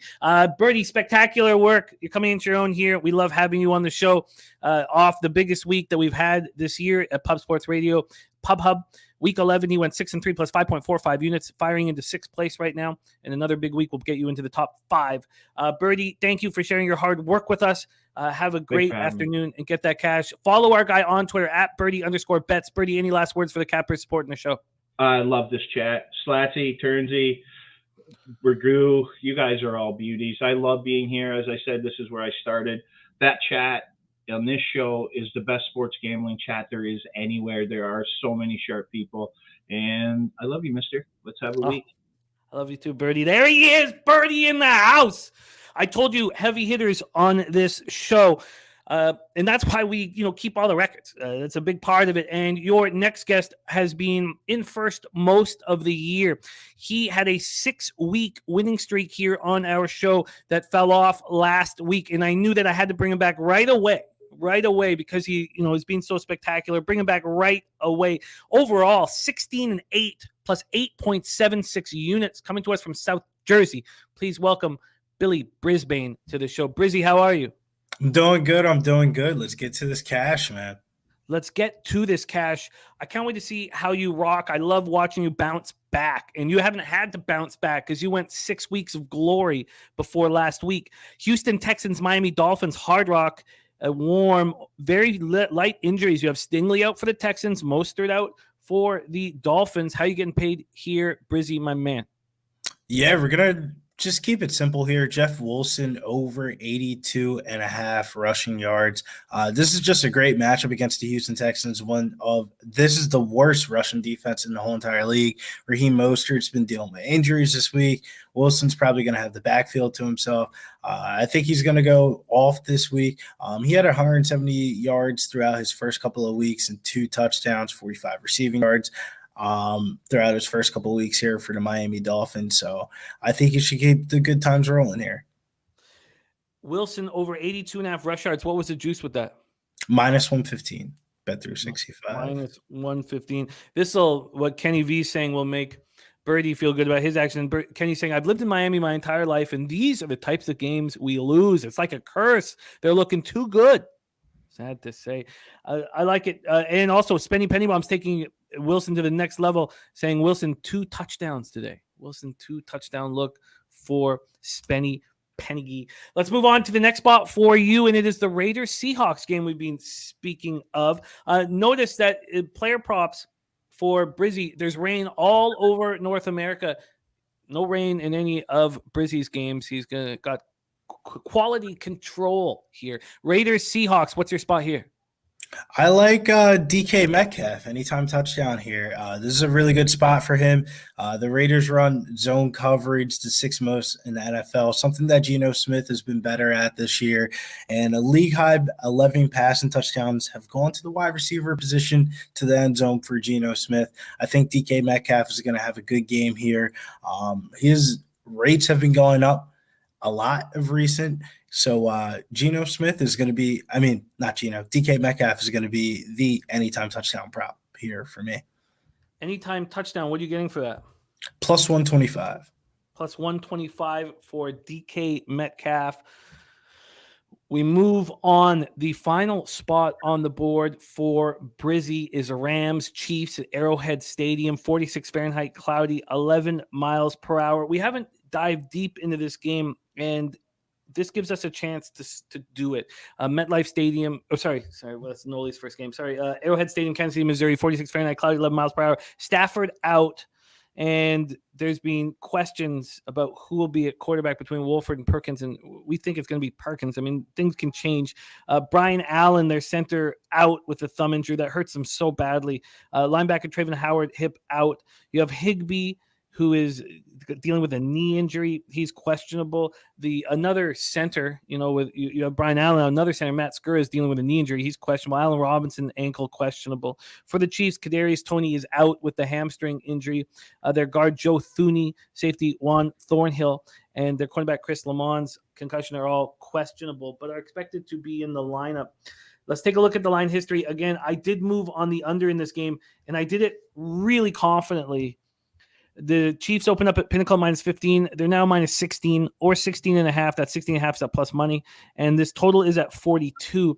I did see some 41.5s last night, which gave me a lot of confidence. But right now it's just a juiced 42, which I will take. Cash-wise here for this one, we have 8,839 tickets in. It's split. 47% of tickets, 51% of the cash on the Chiefs, but 44% of the tickets and 80% of the cash on the under. Feel really good about this under. Take it away for us, Brizzy. The last game on the board for you, Rams Chiefs. Yeah, the Chiefs are going to roll here in this spot. And with the Chiefs rolling here and Clyde Edwards-Helaire on the IR, it's going to be Isaiah Pacheco season. First time he's going to find the back of the end zone. The rookie's been playing really good of recent, his first 100-yard day last week, but has yet to find the back of the end zone. What better spot than a perfect spot right here as 15.5-point favorites. We're still getting plus money on this at plus 105. Absolutely amazing. I actually have an anytime touchdown parlay involved with this. Straight bet on the anytime touchdown, but a 3-leg parlay of Jeff Wilson anytime touchdown, Pacheco anytime touchdown, and DK Metcalf anytime touchdown, and that is plus 607. Do you want that as part of your action here, your record? Yes, sir. Yes, sir. Ooh. So he's taking all three of his he didn't give Wilson anytime touchdown as an official pick, right? Just the yards. Okay. Yes. So Jeff Wilson over 82.5 rush yards minus 115. Metcalf anytime touchdown plus 125. Pacheco anytime touchdown plus 105, and then a Wilson Pacheco Metcalf anytime touchdown parlay at plus 607, which would vault him clearly and comfortably into first. In the first. And we are talking about historically keeping the winners each year. We have the winner of last year's NFL Pub Hub. He was given prizes at our big meetup, Big Ragu. We have his record. So we're in discussions about how to commemorate the winner each year. But great job, Brizzy. You are in business. Thank you for rolling with us. Also, if you want to know what Brizzy wants in Eagles Packers, you join us here live tonight. I love the Sunday night crew that I work with. Brizzy is the star of that group. So catch Brizzy rolling with me tonight on our live NFL bet stream. Follow Brizzy on Twitter at getting_bills_. Man, ton of respect for your capping, and I love working with you, Brizzy, my man. Thank you for taking the time to work with us and share your action with us. Any last words for the cappers supporting the show? Yeah, shouts to the chat, man. Best chat in all of the sports, man. Make sure you hit that like and subscribe button if you haven't already. There he is, Brizzy in the house, South Jersey. We go from South Jersey to Long Beach, California. Your next guest, the man makes unders great again. He's been with us 2 different weeks. He's been with us week 3. He went 2-1 plus 0.97 units. He was with us week 10. He went 2-1 plus 0.9 units. And you talk about the champ. And the champ shows up. Big Ragout on Titans +1, Bucks -3, and Seahawks -4. You just whisper the champ's name. The champ comes through. Going to copy and paste the champ's action here. Let's bring on your next guest, another capper I just cherish the opportunity to work with. Please welcome Noli Knows to the show. Noli, how are you, my man? Doing real well, Jimmy. Hopefully we can shake off that 2-1 this week and make it a sweep, hopefully. But shout out to the chat. How's everybody doing? Currently ranked 7th out of 21 cappers here, 4-2 plus 1.87 units. Noli, you get your card started. You're the only person who has the balls to talk about this one. Chicago Bears 3-8, 1-5 on the road at the New York Jets, 6-4, 2-3 at home. We're at MetLife Stadium in East Rutherford, New Jersey. The big talk here is who is going to be under center for each of these teams. You have Simeon for the Bears. You have White for the Jets. The Bears are dealing with some injuries to their secondary. Defensive back Jaquan Brisker with a concussion. Kyler Gordon, defensive back with a concussion. And then Sterling Weatherford, a linebacker, out with a concussion. 3 of them are out. We expect Fields to be – Fields is inactive. We were sent that from Jose earlier in the show. Thank you, Jose. For the Jets, Sheldon Rankins out with an elbow injury that hurts them. Let's take a look at the line history in this one. We have these – Jets taking a ton of cash. They've been taking nonstop cash. Pinnacle has a -7, but that's at +110. So it's really a 6.5. But they opened up at 4.5. From a totals perspective, it opened up at 38.5 and it hasn't moved off that 38.5. But that 38.5 is taking juice, taking 9 cents of juice. Let's take a look at the cash here for this one. We have 14,652 tickets in, 54% of the tickets, 62% of the cash on the Jets. And then we have 56% of the tickets, 77% cash on the under. Take it away, Noli Knows, Bears, Jets.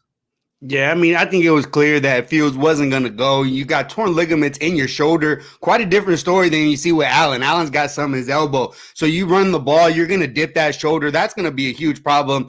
I didn't expect him to go. And so I thought it was Simeon from the gate. And so now you got Simeon with the suspect offensive line, going to be relying heavily on Montgomery today. No Herbert. He's out for the season. Is Simeon going to be able to get it done against one of the top 10 defenses, both pass and against the rush in the New York Jets? I don't think so. I think they're going to struggle here to move the ball. Over the last 5 games, they've been able to produce offensively, but 15 of those touchdowns came from Justin Fields, 9 passing and 6 rushing. He's been going off, scoring the touchdowns for his teams, putting his team on his back, rushing the ball, and I just don't see Simeon being able to do anything like it. I mean, the coach talked about it. We're not running zone reads. Of course, they're going to have to change the offense. I don't think you can do that in just 1 week and be successful. I think they struggle here today. Not to mention also, we've got rain throughout this game. It is a factor, not the deciding factor, though. I'll emphasize that here in this game. We do have turf.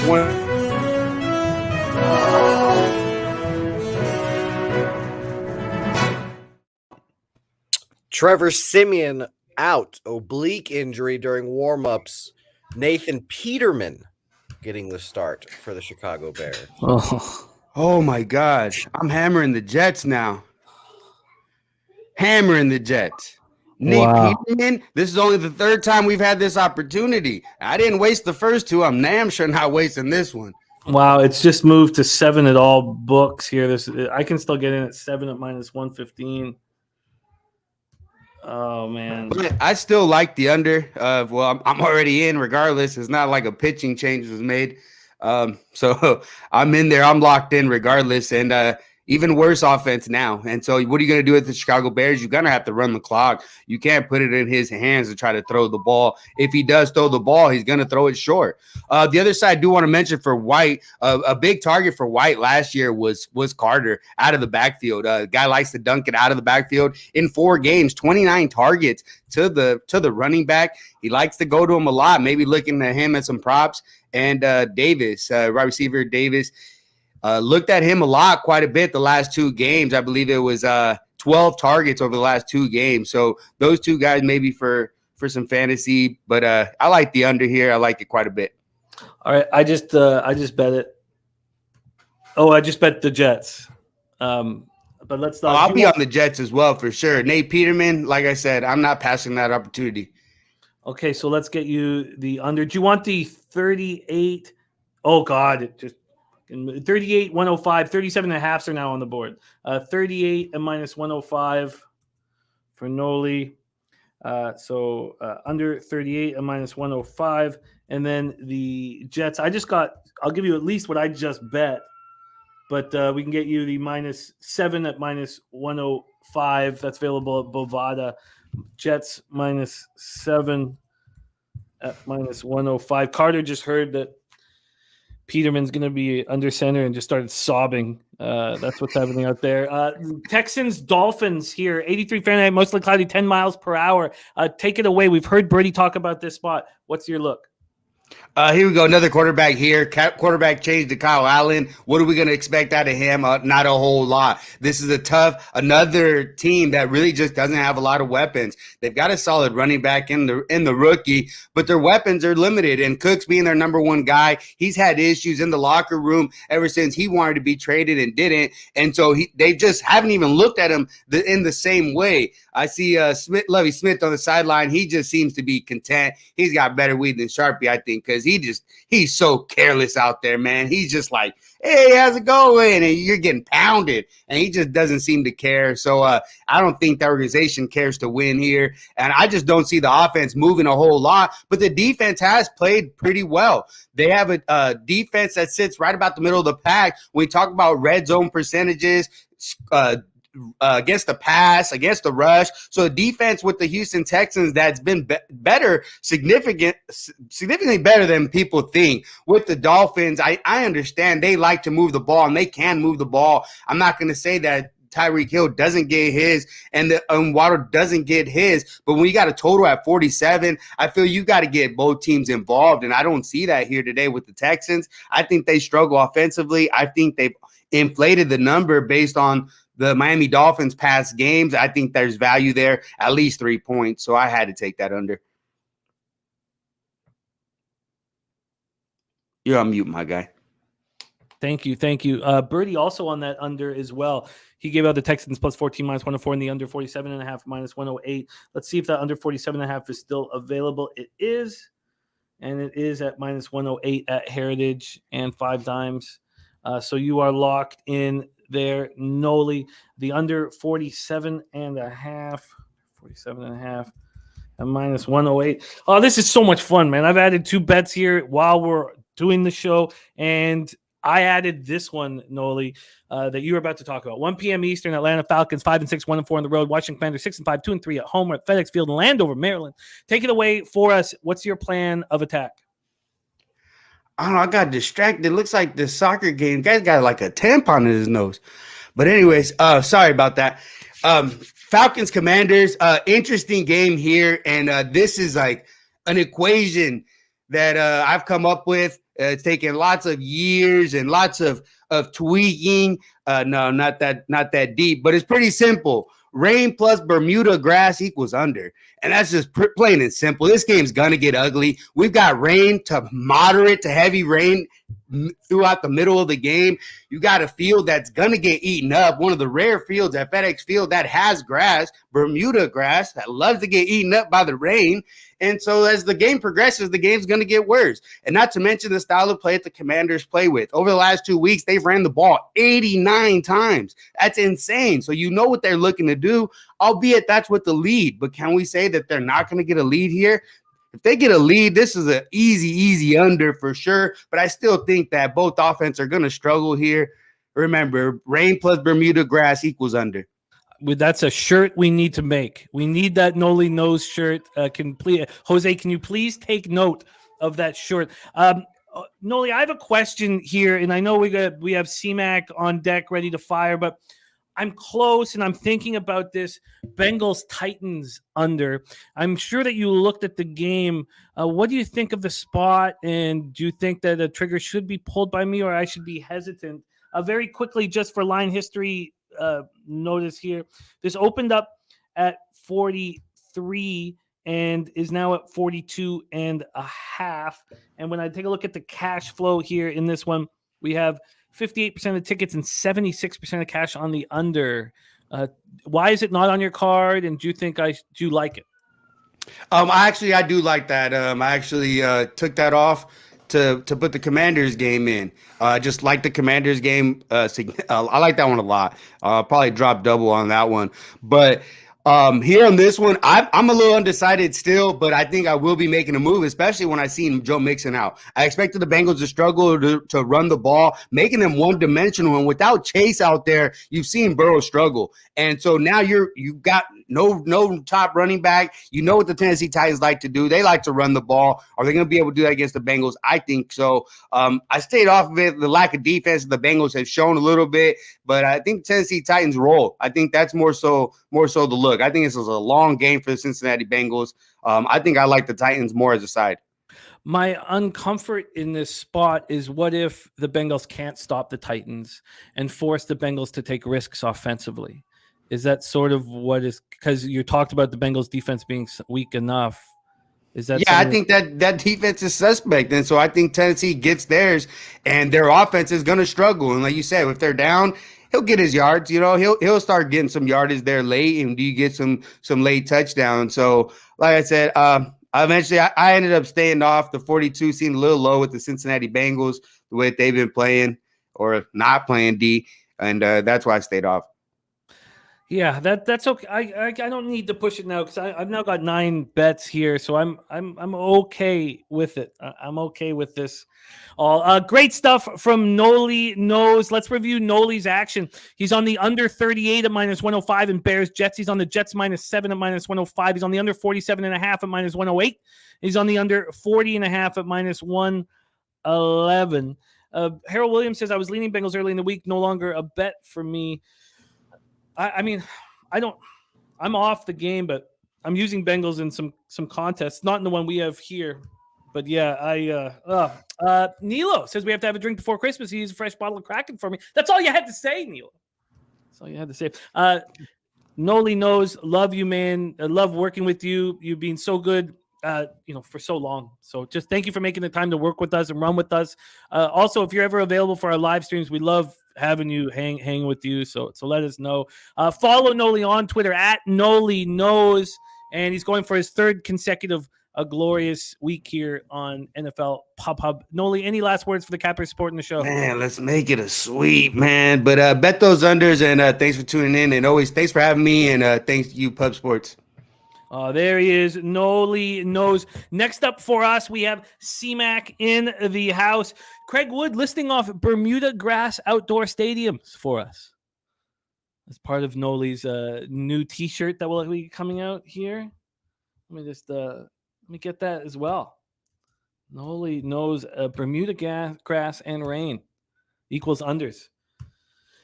WT, I cannot believe Costa Rica beat Japan. What a wild World Cup. What a wild World Cup. In fact, I know but I went down the rabbit hole of Costa Rica in 2014, beating England. They beat Italy. They tied England, beat Uruguay, made it to the round of 16. I was shocking. It was shock and awe. I didn't realize they'd done that in 2014. And I was just down there afterwards. And, they love soccer so much. Little nation of 5 million people. Let's move on to your next guest. He had a spectacular week 11, 6 wins and 2 losses, plus 4.13 units. And I wanted him back immediately, striking while the iron is hot. Your next guest, 18 and 15 plus 3.73 units, which is shot him up to 3rd place overall out of 21 NFL cappers here on NFL Pub Hub. please welcome to the show from Las Vegas, Nevada, Connor Mack in the house. CMAC, how are you, my man? I'm good, Jimmy. How you doing? I am doing well. I'm doing well, my man. It's exciting. We're excited to have you back on again this week after your spectacular performance last week. And you week 7, you went 4-1 plus 3.20 units as well. You've had a couple big weeks, and we want you to have another big week right here. CMAC, you get started here. Let me just pull this up. With the Commanders Falcons spot on the board, which we've talked quite a bit about.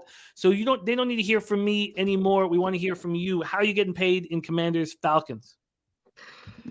You know what? Noli just talked about this game with the rain, and it will be sloppy. But I don't care here. I'm on Scary Terry McLaurin. Falcons dead last, almost 270 a game against the pass. That's just enough.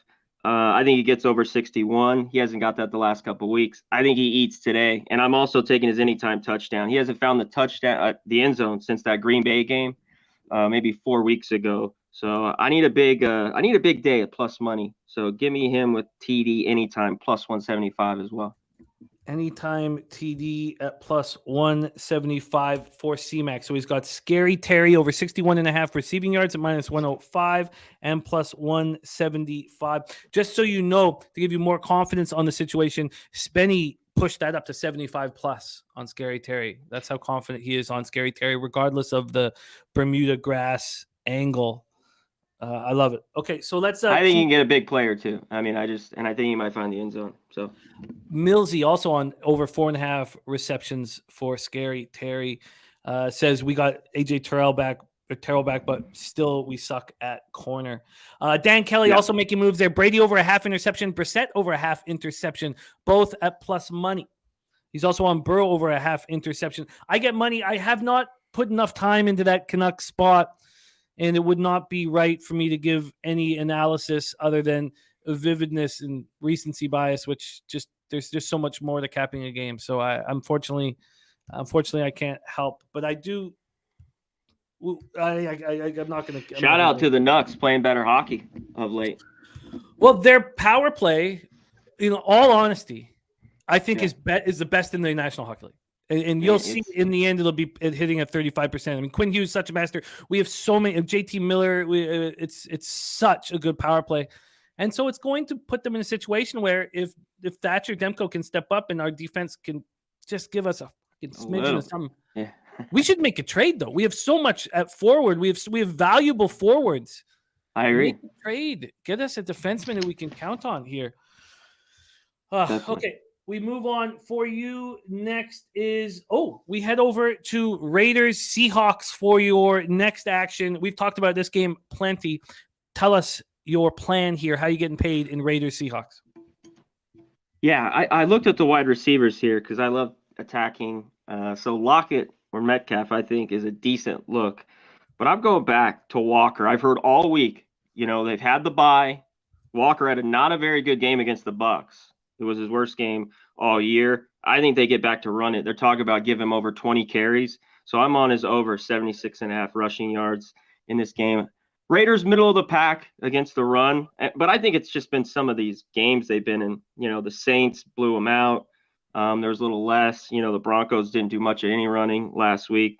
So give me Walker over 76.5. I think he gets over 80 today. What is the juice on that spot? Minus 110. Minus 110. All right, we move on to the next spot on your board. And it's a fascinating game. We've talked about it quite a bit and heard a lot of love for the Jacksonville Jaguars at home at TIAA Bank Field in Jacksonville, Florida. But you're giving it a different look here. So take it away, Ravens, Jags. I do like the Jaguars here as well. This one was tough for me to get to the window with them, but I think they can get it done. Baltimore struggled in Jacksonville, but I'm going right to Mark Andrews. Likely the backup's out. Andrews came back last week, ho-hum 6 receptions. I think he gets that again. So I'm over his 5.5 receptions here, minus 110. I really like his TD prop too. 130 I think is decent value, but in the end I'm gonna stay off. I think his TD. So we have Scary Terry anytime touchdown at plus 175 and over 61.5 receiving yards at minus 105. We have Walker rush yards over 76.5 for the Seahawks. Mark Andrews of the Ravens over 5.5 receptions at minus 110. Then we have more action here from a side perspective.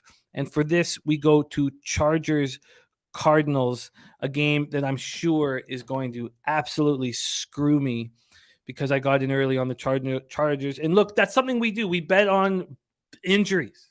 And I made a bad bet thinking about the bye week next week for the Cardinals. Talk to us about your look here. How do you think this is going to bang out? Take it away. I'm going to wait on this game, Jimmy. I've just gone back and forth too much here. I know there's some threes, but they're minus 120. If I pull the trigger on this game, I think I'm going to roll money line, and I'll let you know later.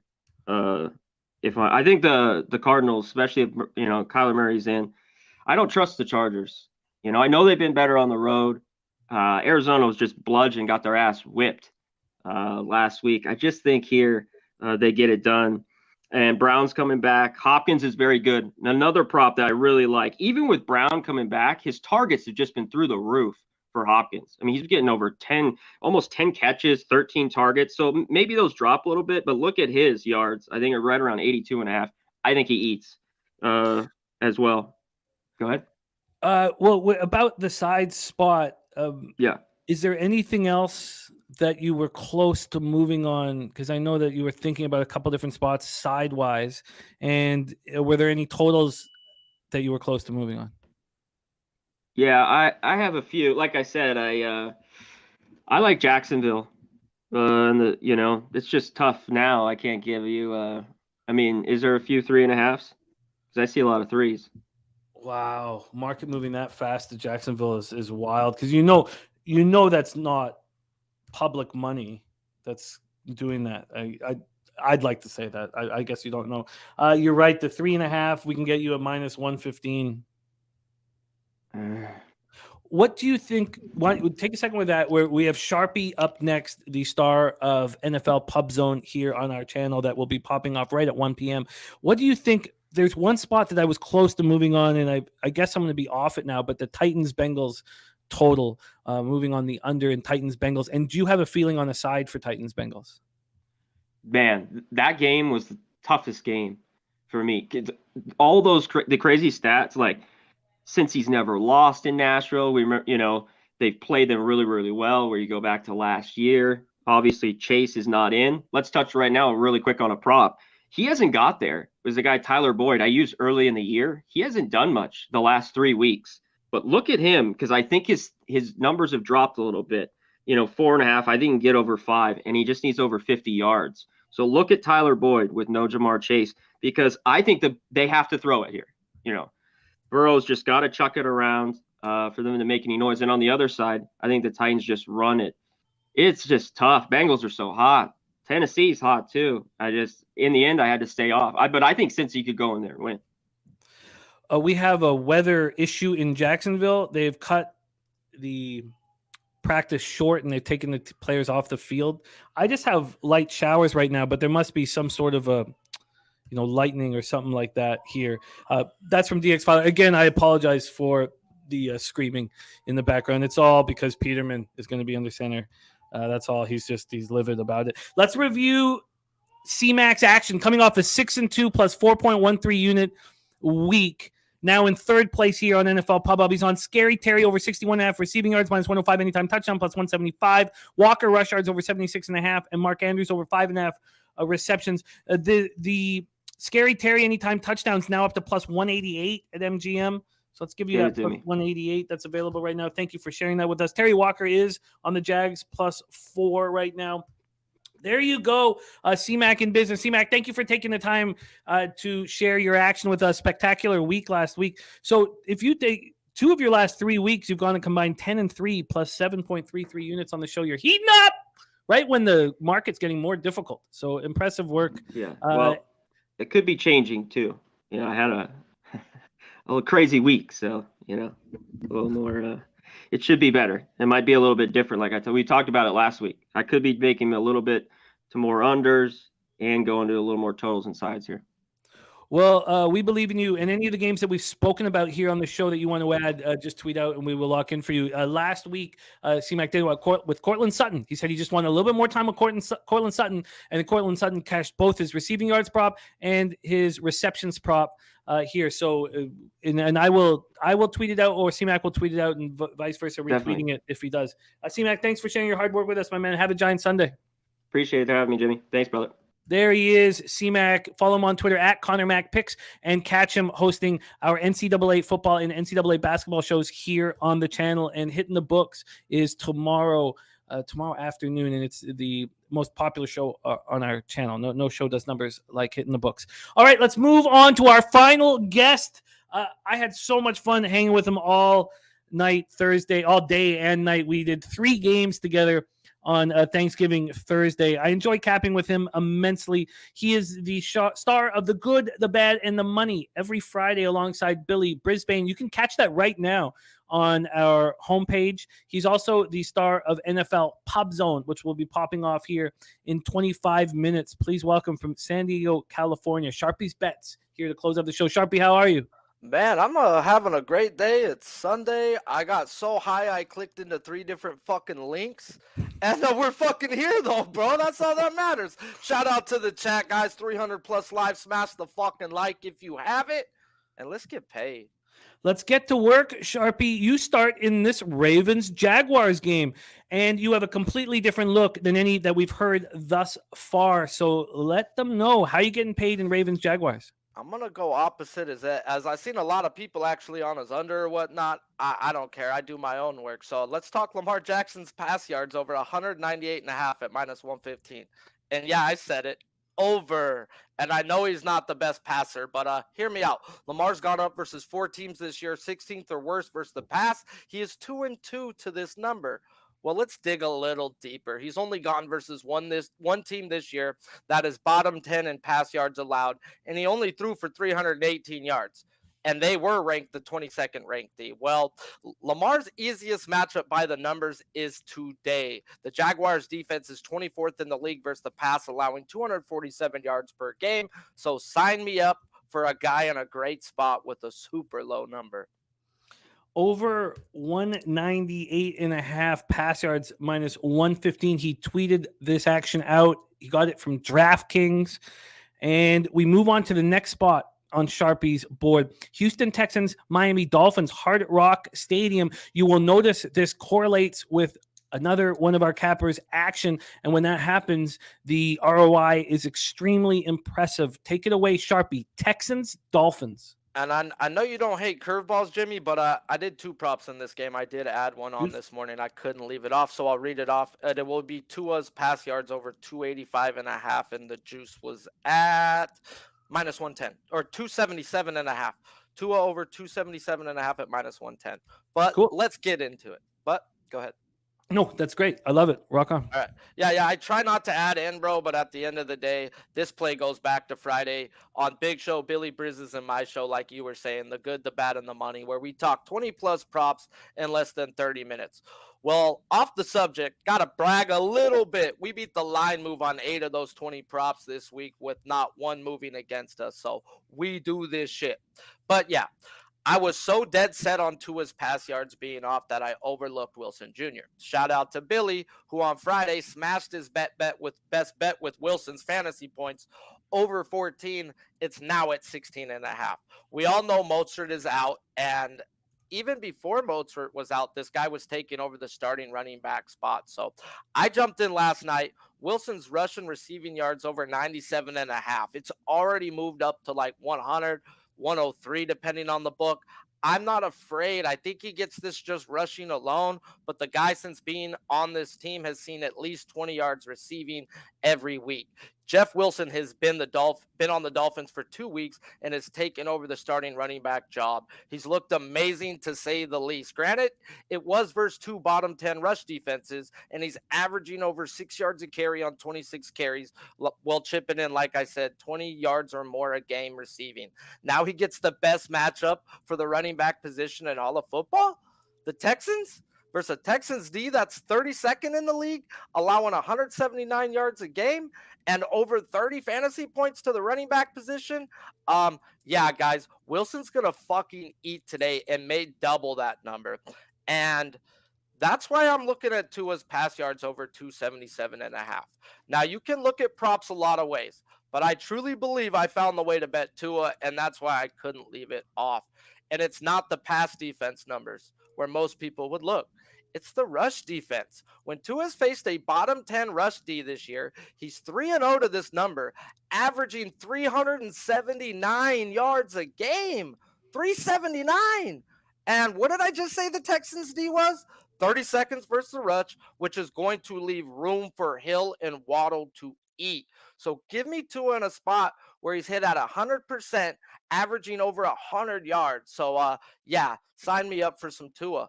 Even in a blowout, one of these 3 games, he still covered this number. So I'm not afraid of this 2-touchdown number.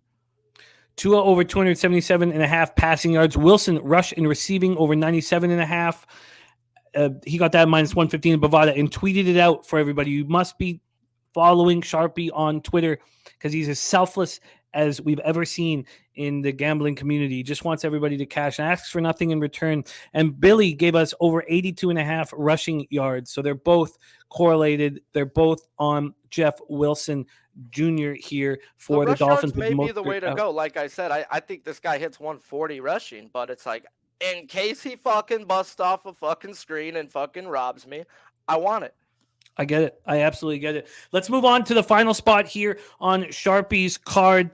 Nunya saying Sharpie with the gold. Raiders, Seahawks, Lumen Field in Seattle, Washington. Not 1, but 2 props on this game. Sharpie, take it away.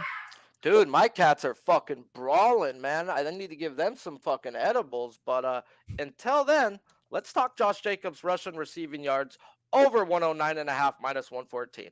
And I know people are saying he's hurt, calf, blah, blah, blah. It won't be the first time I get fucked by an injury, and at least it ain't one of my baby's moms. So at the end of the day, he had 2 full practices before he sat out his last practice, so I'm not worried about it.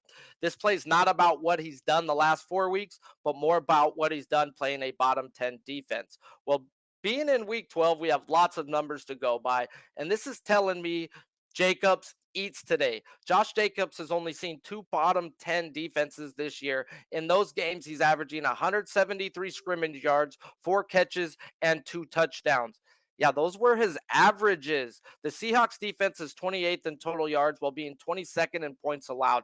I expect a big workload for the Raiders bell cow in a spot where he's 2-0, averaging over 60 yards than what they're offering me today. Then we got to talk about that dude. That dude, the reason why Aaron Rodgers was that man, and the reason why everybody doesn't understand why the Raiders suck. Because how do you get worse when you have Devontae Adams on your team? Well, ask Josh McDaniels, because he'll fucking have a story for you. I ain't got that story.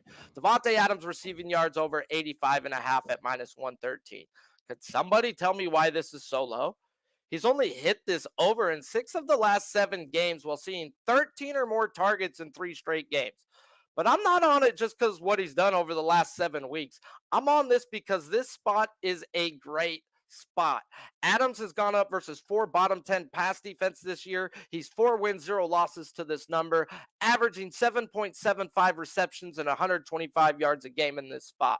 Well, the Seahawks are 28th versus the pass, and we're getting a spot where he's 100% and averaging 40 yards more than what they're offering me.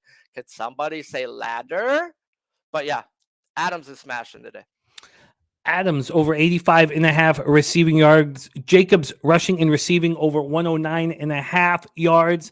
That combined with Tua over 277.5 passing yards. Wilson rushing and receiving over 97.5.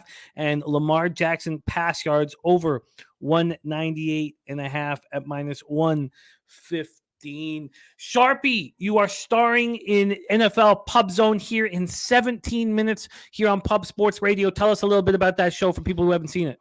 If you haven't seen it, like we do every week with Jimmy, we do the live bet streams. This is not a live bet stream. It is strictly play-by-play of today. We've got 7 morning games, and we strictly go with the NFL Network's Red Zone. But you got me calling it. Somebody who knows football, not some douchebag who holds his wiener all day trying not to pee because he can't.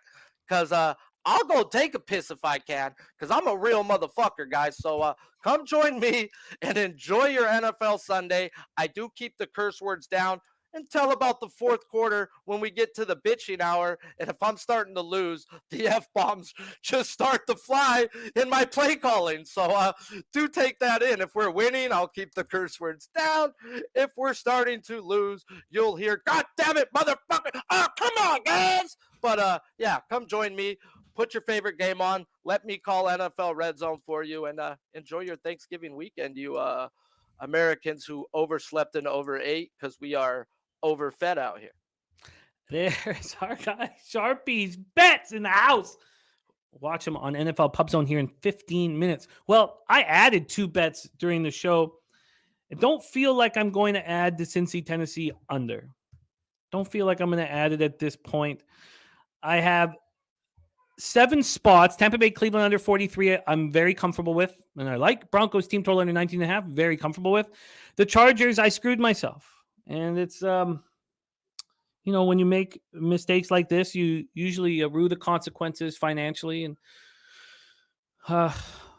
nothing I can do now. I can't buy out of it at a worse number, because then you could really screw yourself. Seahawks minus 3.5, minus 110. It's a very public spot, which makes me very uncomfortable. Rams, KC under 44. I really like. New Orleans, San Francisco first half over 21.5. I really not quite as much as I like the unders, the Tampa Bay, Cleveland, Broncos team total, and Rams, Chiefs under. I like those, I think, better. Then I added here while we were doing the show. Usually I wait, but this time there could be no waiting when we heard the Peterman situation. I added the Jets minus 7 and minus 115. I added Atlanta, Washington under 40 at minus 110. I added those 2 looks, and it's funny because I believe that total went back to, I believe it went back to 40.5, which was shocking. It did. It went up a half point, which is shocking. The Jets did move to 7.5 and the total to 36.5, but that's just wild. So that upsets me. Makes me want to smash something. Let's review everybody's action here on NFL Pub Hub. First off, your leader, Bobano. He got us started. He's on the Titans plus 1 at minus 108. He's on the Dolphins team total over 28.5 at minus 140. He's on the over 47 at minus 105 in Houston, Miami. He's on the Commanders minus 3.5 at minus 108. And Skydragon says it's shocking people like under 40 in the Washington game. So Skydragon disliking my action there on the Commanders. And that is all good. It's we don't always have to be holding hands and sucking each other's fucking dicks. The over 43 also for Ravens, Jaguars for Bobano. Chargers minus 2.5 at minus 110, and the over 48.5 in Chargers Cardinals. He's also on the Seahawks minus 3.5 and the over 47.5 in Raiders Seahawks. He's on Niners team total over 25.5 at minus 128, and the over 43 in Saints Niners. Mr. Goldster, who is 3 weeks of winning on this show. He is on 4 spots here in the Jags game. Jags plus 4. Lawrence over 230.5 pass yards. Jones over 32.5 receiving yards. And the Jags team total over 19.5 at minus 122. He has a 5-team parlay at plus 215 here with favorites. He has the Commanders at minus 191. The Dolphins minus 805, the Rams minus 1,084, Niners minus 399, and the Eagles minus 287. That gave him a plus 215 5-team parlay. Then we move on to Birdie, coming off a 6-3 plus 5.45 unit week, and he's going after some big scores here with his parlays at the end. He is on the Falcons plus 3.5, and he's on the under 40.5 at minus 110. I wish I got that hook. He's on the Jags plus 4. He's on the Texans plus 14 and the under 47.5. He's on the Raiders plus 4, the Saints plus 9.5. These are his big score possibilities. He's on a 3-team parlay with the Jags plus 4, the Saints plus 9.5, and the Bucks money line at plus 453. Cashed this last week, his 3-team parlay. And then he's on the Cards money line and the Raiders money line plus 127 and 175 respectively for a plus 524 parlay. Billy Brisbane, who's 16-8 plus 8.76 units, coming off the first week that he's lost on the show, and he's been on the show for 7 weeks of action. He's on Jeff Wilson over 82.5 rush yards, DK Metcalf anytime touchdown plus 125, Pacheco anytime touchdown plus 105, and he's on also going for a big score with this anytime touchdown parlay of Wilson, Pacheco, and Metcalf. 607 is that three-player anytime touchdown parlay. The Big Ragu joined us here, and he's on Titans +1, Bucks -3, and the Seahawks -4. Trans Cannon House. What up, Trans, my guy? Your Jets playing good hockey, man. Noli Knows joined us, and he's been on with us twice. This is his third week with us, and he's been in the black both weeks. He's on the under 38 in Bears Jets and got in the Jets -7 at -105. He's on the under 47.5 at -108 in Houston, Miami. He's on the under 40.5 at -111 in Atlanta, Washington. Then CMAC joined us. He's on Scary Terry over 61.5 receiving yards and anytime touchdown at +188. He's on Walker rush yards over 76.5 -110, and Mark Andrews over 5.5 receptions at -110. And he almost moved on the Cardinals. We'll see if he decides to pull the trigger there. Then Sharpie closed us out with Lamar Jackson over 198.5 pass yards, Wilson rushing receiving over 97.5, and Tua over 277.5 pass yards. Then Jacobs rushing receiving over 109.5, and Adams receiving yards over 85.5. And that is our show for today. I find this show so helpful. I also find it exhilarating, moving so quickly with all these great cappers joining us, all these great cappers in the chat letting us know how they're going to get paid. I enjoy this immensely, and this show was full of heavy hitters today. I just thankful for the opportunity to host this show with all these great guests, all these great cappers supporting the show in the chat. So thank you guys so much. Read the Room, Trans Canada, Brandon the Great, CL, Sky Dragon, Spenny Penny Bombs, Harold Williams, Lance LaRose, WT, Nunya, Alex Gagnon, AOD, Dave Beckett, Coin, Millsy, Razor Sharp Picks. What a great group. Thank you guys. Josh Benedict, Craig Wood. Love the Craig Wood stats. Mark Schillingberg, Boogie Main, Terry Walker, JT, DX Filer, Arthur Mead Jr. Thank you guys all for supporting the show. We have absolutely nothing without you guys. So we need a big week. We need a big day. Sharpie will be here in 9 minutes hosting NFL Pub Zone, and then I will be here with a great group that I can't wait to work with tonight in our